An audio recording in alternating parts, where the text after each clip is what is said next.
Atención México, Sheinbaum acaba de humillar a Trump, a Detroit y a 30 años de neoliberalismo con un solo vehículo eléctrico, hecho en México, diseñado por mexicanos y que nadie en Washington supo detener.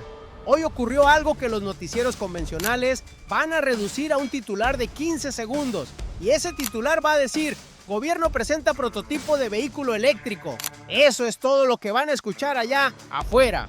Pero lo que realmente pasó esta mañana en el patio central de Palacio Nacional no fue la presentación de un prototipo. Lo que realmente pasó fue que México le respondió a Trump, sin gritar, sin aranceles, sin amenazas, con ingeniería. Claudia Sheinbaum detonó hoy la evidencia más contundente de que el argumento favorito de Washington, ese que dice que México solo sirve para ensamblar lo que otros diseñan, acaba de quedar destruido. Lo que presentaron hoy en el patio central de Palacio Nacional no es un vehículo, es la respuesta de México a todos los que dijeron que este país solo sirve para ensamblar los carros que otros diseñan. Y hay algo más, algo que los medios corporativos no van a desarrollar, porque detrás de Olinea Carga hay una arquitectura estratégica que va mucho más allá del vehículo. Una arquitectura que Sheinbaum no construyó en semanas, la construyó en silencio, con instituciones, con jóvenes, con una visión que el neoliberalismo nunca tuvo. Y la pregunta que nadie en Washington está respondiendo es esta: ¿qué pasa cuando México deje de pedir permiso para tener tecnología propia? Esa pregunta ya tiene respuesta en el análisis de Sheinbaum, y es la que los medios no quieren publicar. Pero la pregunta que nadie en Washington está respondiendo es esta: quédate, porque esto apenas comienza. Para entender la magnitud de lo que acaba de ocurrir, hay que retroceder 32 años. Entra en vigor el Tratado de Libre Comercio de América del Norte. El PRI lo vendió como el boleto de entrada al primer mundo. El PAN lo defendió durante 2 décadas como el modelo correcto. Y lo que ambos construyeron fue esto: un México que sabe ensamblar, pero al que no se le permite diseñar. Un México donde las armadoras extranjeras llegan, instalan sus líneas de producción, usan manos mexicanas, pagan salarios mexicanos y se llevan el diseño, la tecnología y las ganancias de regreso a sus países de origen. Ese fue el trato, así durante 30 años. Y la narrativa que sostiene ese trato es siempre la misma: México no tiene la capacidad tecnológica para hacer lo que hacen ellos. Esa narrativa no la inventó Trump. Pero Trump la adoptó con entusiasmo, porque le convenía, porque mientras México creyera que no podía diseñar, seguiría dependiendo de quien sí lo hacía. Eso explica el movimiento. Lo que sigue explica la magnitud. El modelo maquilador no fue solo una política económica, fue una decisión deliberada de mantener a México en el eslabón más bajo de la cadena de valor global. Fue decirle a 70 generaciones de ingenieros mexicanos: tu talento tiene un techo, y ese techo lo ponemos nosotros. Los gobiernos del PRI y del PAN aceptaron ese techo, lo firmaron, lo renovaron, lo defendieron como modernidad. Y mientras lo hacían, Detroit diseñaba, Tokio diseñaba, Stuttgart diseñaba, México ensamblaba. Pero había algo que ese modelo nunca calculó: que el talento no respeta techos que otros construyen. Y entonces llegó el dato que lo cambió todo. El primer error lo cometieron hace 3 décadas y lo cometieron convencidos de que era un acierto. Error 1, 1994, la trampa del té El Can disfrazada de oportunidad. El gobierno del PRI abrió las puertas a las armadoras extranjeras bajo una condición implícita: vengan a producir, pero quédense con el cerebro del negocio. Pareció inteligente, llegó inversión, llegaron empleos, llegaron dólares. Lo que nadie contabilizó fue el costo invisible. México cedió durante 30 años su derecho a desarrollar tecnología automotriz propia. Lo que el viejo régimen no calculó era que esa decisión acababa de construir una dependencia estructural tan profunda que 3 décadas después sería el argumento principal de Donald Trump para presionar al país. Si México no puede diseñar, necesita que nosotros le digamos qué ensamblar. El primer error plantó la semilla del segundo. Error 2. 2025. Trump aprieta el puño y dispara el efecto contrario. Cuando la administración Trump impuso aranceles y comenzó a presionar públicamente para reubicar plantas automotrices de regreso a territorio estadounidense, el cálculo de Washington era simple: México va a ceder. México siempre cede, porque México depende de esas fábricas, porque sin esas fábricas no tiene nada. Pareció inteligente, la presión era real, los empleos en riesgo eran reales, pero lo que Trump no calculó era que esa presión acababa de activar exactamente lo que quería evitar.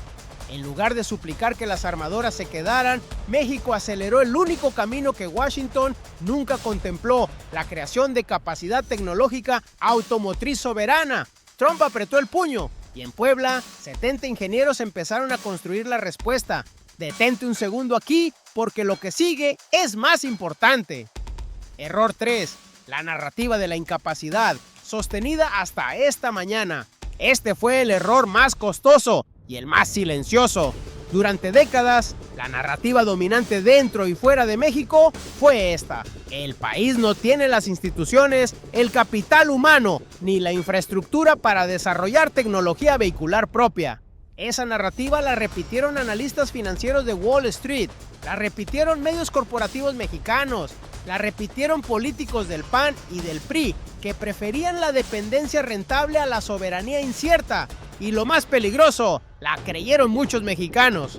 Trump la usó como argumento central para justificar cada amenaza, cada arancel, cada presión. México no puede, México necesita, México depende. Pareció inteligente sostener esa narrativa, porque mientras México la creyera, no habría competencia real. Lo que el adversario no calculó era que Sheinbaum había decidido destruir esa narrativa, no con discursos, con acero, con baterías, con 70 jóvenes ingenieros en Puebla. Y aquí es donde el tablero se complica para sus adversarios. Ese tercer error fue lo último que calcularon mal, porque para entonces Sheinbaum ya tenía el tablero rediseñado. Mientras Trump gritaba sobre fábricas, Sheinbaum construía en silencio. Ese es el contraste que los medios corporativos no van a poner en su portada, porque no vende la narrativa que les conviene. Pero aquí viene lo que los medios corporativos no quieren que escuches. El proyecto Línea no nació de un discurso, nació de una decisión estratégica. Si México va a romper con 30 años de dependencia automotriz, necesita instituciones, talento y financiamiento trabajando juntos, no por separado. Juntos, y Sheinbaum construyó exactamente eso. El primer movimiento fue institucional. La Secretaría de Ciencia, Humanidades, Tecnología e Innovación, la CECICTI, se convirtió en el eje rector del proyecto. No fue decorativa, fue la arquitecta. Rosaura Ruiz, al frente de la CECICTI, articuló la red de instituciones públicas que hicieron posible Línea, la Universidad Nacional Autónoma de México, el Instituto Politécnico Nacional y especialistas de universidades de todo el país. 70 personas, investigadores, ingenieros, jóvenes, mexicanos. El segundo movimiento fue financiero. Nacional Financiera, NAFIN, entró no como espectador, sino como palanca estratégica. Carlos Torres Rosas, director general de NAFIN y del Banco Nacional de Comercio Exterior, lo dijo sin rodeos: Línea está alineado con el Plan México, con el objetivo de incrementar la producción nacional, de fortalecer el mercado interno, de avanzar hacia una economía con mayor capacidad tecnológica y productiva. NAFIN no va a ser solo el banco que financia la producción, va a ser el instrumento que busque aliados estratégicos, con visión de largo plazo, con experiencia industrial y con una condición innegociable: mayoría de capital mexicano. El tercer movimiento fue el definitivo, la convocatoria pública de licitación. A finales de septiembre de 2026, el gobierno lanzará una convocatoria abierta, empresas públicas y privadas, nacionales y extranjeras, para seleccionar a los aliados que van a industrializar Línea Carga. Las reglas, anunció Rosaura Ruiz, serán claras desde el principio: competencia en igualdad de condiciones, sin favoritismos, sin puertas traseras y con un objetivo que no admite negociación: construir una empresa sólida con mayoría de capital mexicano, capaz de producir estos vehículos en territorio nacional. Ese tercer movimiento es el que hace todo irreversible, porque una vez que el proceso de industrialización comienza con reglas claras y capital mayoritariamente mexicano, el modelo maquilador ya no puede reclamar ese espacio. Reset obligatorio, y aquí es donde el plan completo se revela. Mientras Trump gritaba, ella ya tenía la respuesta lista. Sheinbaum no reaccionó, diseñó, no improvisó, ejecutó. Esta mañana, en el patio central de Palacio Nacional, Olinía Carga apareció ante el mundo. Y no llegó como concepto, llegó como prototipo funcional, con capacidad de carga de hasta 650 kilogramos, con autonomía de más de 120 kilómetros, con espacio para 2 personas en cabina, plataforma libre para mercancías, compartimiento inferior para herramientas y capacidad para 12 guacales apilados en varios niveles, con un precio estimado de 150,000 pesos y con fecha finales de 2027. Pero lo más poderoso no era lo que se veía, lo más poderoso era para quién estaba diseñado, no para el ejecutivo que quiere un auto eléctrico de lujo, no para la empresa transnacional que necesita optimizar su flota. Olinía Carga fue diseñado para el repartidor que sale a las 5 de la mañana, para el dueño de la tortillería que necesita mover harina y masa a 3 colonias distintas antes del mediodía, para el tendero del mercado que carga frutas, verduras y abarrotes en una motocicleta que ya no aguanta más, para el pequeño comerciante que lleva años soñando con una herramienta de trabajo digna que no lo arruine en gasolina y mantenimiento. Ese es el destinatario real de la política tecnológica de Sheinbaum. No Wall Street, no Detroit, no las grandes armadoras, el pueblo trabajador de México. Dale like si llegaste hasta aquí porque esto apenas comienza. Y entonces llegó la voz que el canal de siempre no transmitió, porque mientras en Palacio Nacional se presentaba el futuro de la movilidad mexicana, hubo voces en medios corporativos, en cámaras empresariales ligadas al viejo modelo que pidieron cautela, que dijeron que era mejor esperar, que señalaron que el mercado lo debían resolver las empresas privadas extranjeras, que insinuaron que México no estaba listo. Es la misma voz que lleva 30 años diciendo lo mismo. La voz del México que prefiere depender a construir. La voz que Trump escucha con satisfacción. La voz que hoy quedó sin argumento.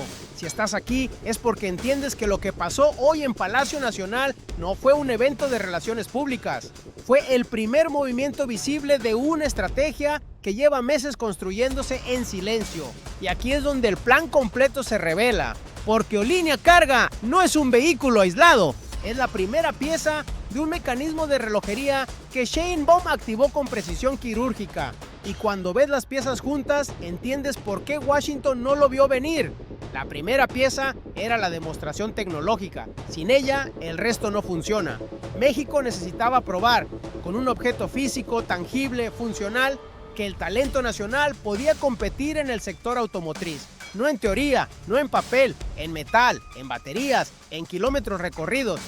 Olinía 1 lo demostró el 7 de junio. Olinía Carga lo confirma hoy. 2 prototipos funcionales en menos de 3 meses. Eso no es un accidente, es una cadencia deliberada. La segunda pieza era la arquitectura institucional. Sola, la demostración tecnológica no escala. Por eso Sheinbaum construyó el triángulo que ningún gobierno anterior había ensamblado. Ciencia pública, banca de desarrollo y licitación abierta operando en sincronía. La CEQICTI pone el conocimiento, Nafin pone el capital y busca los aliados. La licitación pública, que abre en septiembre, pone las reglas. Juntas, estas 3 piezas crean algo que México nunca había tenido en la industria automotriz. Un modelo de industrialización con mayoría de capital mexicano, respaldado por el Estado, sin depender de la voluntad de una armadora extranjera. La tercera pieza es la que nadie vio y es la que hace el movimiento irreversible. La meta de producción, 10,000 unidades anuales en la primera fase, escalando a 50,000. Esos números no son aspiracionales, son el argumento económico que transforma Olinía de proyecto de gobierno en industria nacional. Porque cuando una plataforma de vehículos eléctricos mexicanos llega a 50,000 unidades anuales, ya no es un experimento, es un sector, es empleo, es cadena de proveeduría, es exportación potencial. Es exactamente lo que Trump no quiere que México tenga. Pero lo que Washington no quiere que sepas es esto. Y aquí viene el loop 2, la dimensión que nadie ha calculado todavía. ¿Qué pasa cuando Olinía empieza a exportar? El proyecto fue concebido para el mercado mexicano, pero un vehículo eléctrico de carga, compacto, de bajo costo, diseñado para zonas urbanas densas, con autonomía de más de 120 kilómetros y precio de 150,000 pesos. Es exactamente el perfil que están buscando ciudades de Colombia, de Perú, de Brasil, de India, de Nigeria. El sur global no necesita un Tesla, necesita uno línea. Y si México llega primero con ese producto, con esa escala, con esa soberanía tecnológica, el tablero de la electromovilidad global se redibuja. Y aquí es donde la jugada se vuelve imparable. Detengámonos un momento, porque lo que ocurrió hoy tiene 3 dimensiones y cada una es más grande que la anterior. Primera dimensión, el mexicano de a pie. El repartidor que hoy gasta entre 800 y 1,200 pesos semanales en gasolina para su motocicleta de carga va a poder operar o línea carga conectándolo en cualquier enchufe convencional, sin estación especializada, sin combustible, sin los costos de mantenimiento de un motor de combustión interna, con financiamiento de Nafin, diseñado específicamente para que pequeños comerciantes y familias trabajadoras puedan acceder al vehículo. 150,000 pesos con esquema de crédito para el pueblo que nunca tuvo tecnología diseñada para él. Eso no es un dato menor, eso es una transferencia de poder económico hacia abajo, hacia los que siempre cargaron los costos del modelo anterior sin recibir sus beneficios. Segunda dimensión, México como nación tecnológica. Detente un segundo y procesa lo que eso significa. Durante 30 años, la posición negociadora de México en el sector automotriz era la de un país que necesitaba convencer a las armadoras extranjeras de que se quedaran. Eso terminó hoy. No completamente, no de un día para otro. Pero el argumento cambió. México ya no va a la mesa solo con mano de obra barata y geografía conveniente. México va a la mesa con un vehículo eléctrico de diseño propio, con instituciones públicas de clase mundial detrás y con una licitación abierta que invita a los mejores aliados del mundo, bajo condiciones mexicanas. Esa es una posición negociadora radicalmente distinta y eso se siente en Washington, aunque no lo digan. Tercera dimensión, el precedente para el sur global. El orden unipolar no está en crisis, ya murió. Y desde sus cenizas, México está ayudando a escribir las reglas del nuevo mundo. Porque lo que Sheinbaum demostró hoy no es solo que México puede fabricar un vehículo eléctrico. Demostró que un país en desarrollo puede saltar directo a la frontera tecnológica de una industria estratégica. Sin pedir permiso, sin licencias extranjeras, sin ceder la mayoría del capital, sin depender de la benevolencia de potencias que históricamente han usado la tecnología como instrumento de control. 23 naciones del sur global están observando este movimiento y lo que están calculando es si pueden replicarlo. Eso es lo que los medios corporativos no te van a decir, porque si lo dijeran, tendrían que explicar por qué no lo contaron antes. Detente un segundo y procesa lo que eso significa. Y entonces habló la presidenta. Desde el patio central de Palacio Nacional, frente al prototipo de Olínea Carga, Claudia Sheinbaum lo dijo con la claridad que la caracteriza. El objetivo es que los vehículos puedan ser accesibles para las familias mexicanas y pequeños comercios. 4 oraciones, sin adjetivos innecesarios, sin bravuconada, pero cargadas de significado estratégico. Analicemos. Cuando dijo accesibles para las familias mexicanas, no estaba hablando solo de precio. Estaba enviando un mensaje directo a las armadoras extranjeras que durante décadas definieron el mercado automotriz mexicano para el segmento medio alto.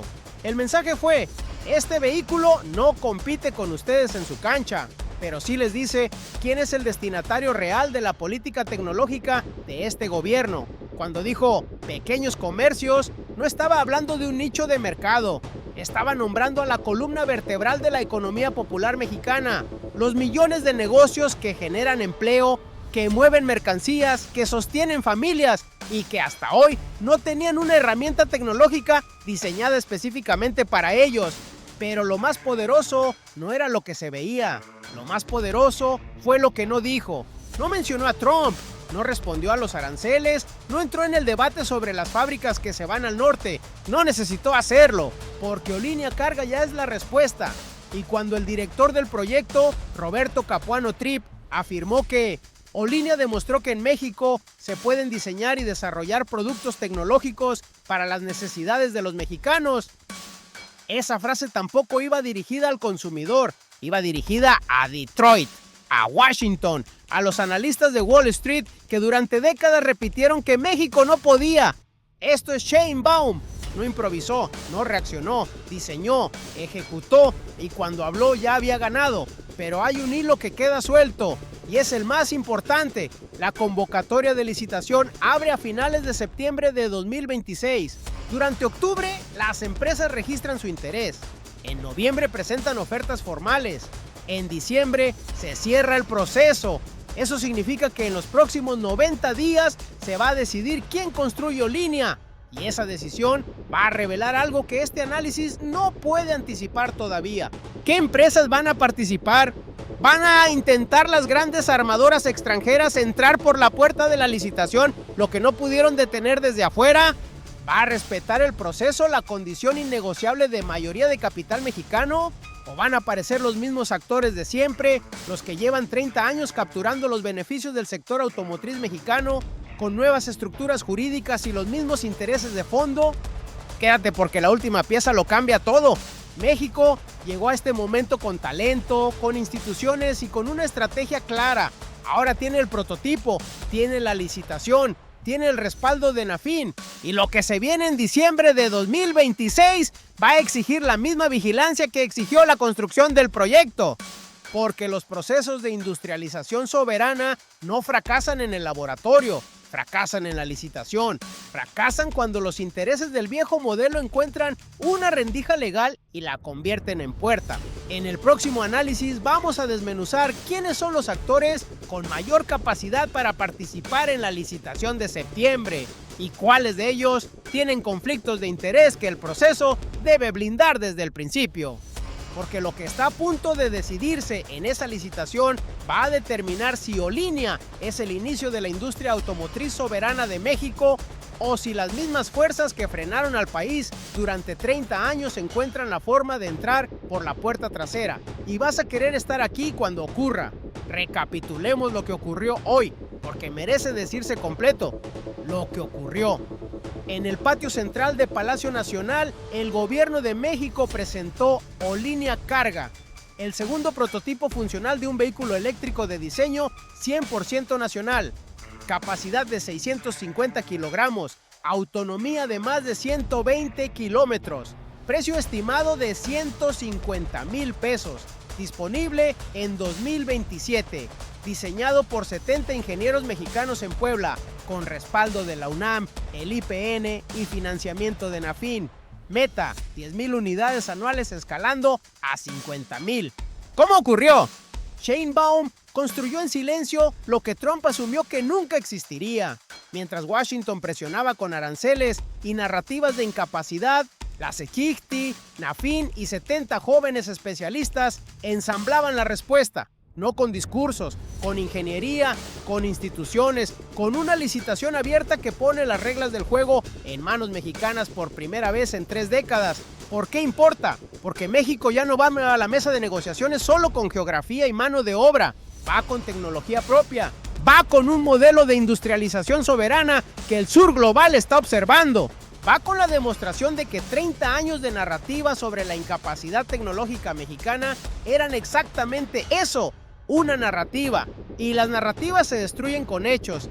México ya no está solo, el patio trasero se convirtió en potencia. Si este análisis te abrió los ojos sobre lo que realmente está en juego, dale like ahora mismo. Cada like le dice al algoritmo que este tipo de contenido importa, el que no te van a dar los noticieros de siempre. Suscríbete al canal y activa la campana, porque la licitación de septiembre va a necesitar análisis así de profundo y vas a querer estar aquí cuando se abra esa convocatoria. Y antes de irte, dinos en los comentarios, ¿crees que las armadoras extranjeras van a intentar capturar la licitación de Olinia o el blindaje de mayoría de capital mexicano es suficiente para impedirlo? Escríbelo abajo, porque esa conversación es exactamente la que los medios corporativos no quieren que tengamos. Hoy, 70 jóvenes ingenieros en Puebla le demostraron al mundo que México puede. ¡Qué momento para estar vivos y ser testigos de esta transformación!